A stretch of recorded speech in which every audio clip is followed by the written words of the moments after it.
siúr go canail. Gneo be ma caint ben piloto Paul. Tarigi lam.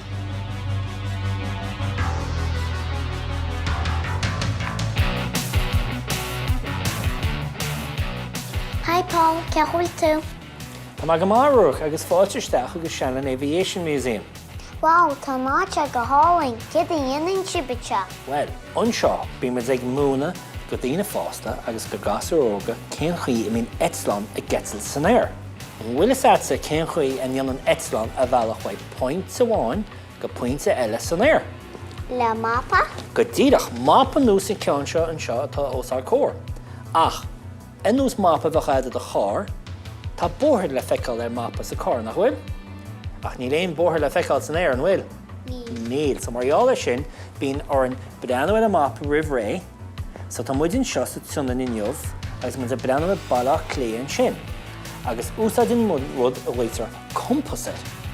Agus ar an compas tá muid an eáil cén sró a chasmud casa an Etzlan chun dul go bailach clé.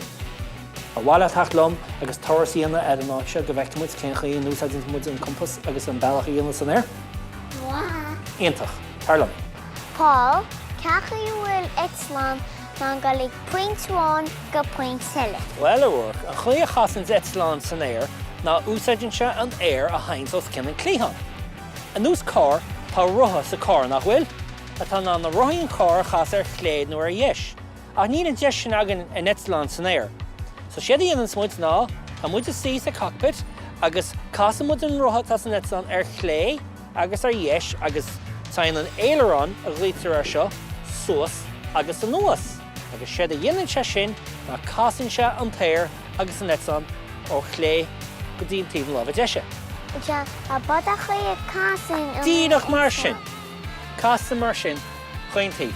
Bút a gur hacht lomisteach agus brenamúid ar an inil agus feicimid cén chuí dain an Etzlan chun tosa. Wow. Iontach, tarlam.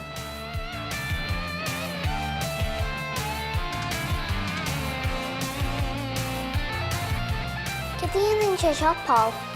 Well ar is a seo an inil a bhíns agan in an Etzlan a bhíns de hórta de chus leihann ta sira. Bút sa cén chuí naibíon na hinil seo? Well, siad íonann siad ná tugann siad isteach an éir úr ar fad bhain tealach tímo, agus siad íonann siad na brúhann se an tair amach ar chúl, agus ná haint an tair amach ar chúl sain an Etzlan chun tosa. Agus sinna chuí naibíon inil mar seo. A bhhaile tacht lom go dtí an cockpit agus feicimid cén chuí mímund a ggósáid na thuirlaisí ar fad san Etzlan? Wow. Iontach, tarlam.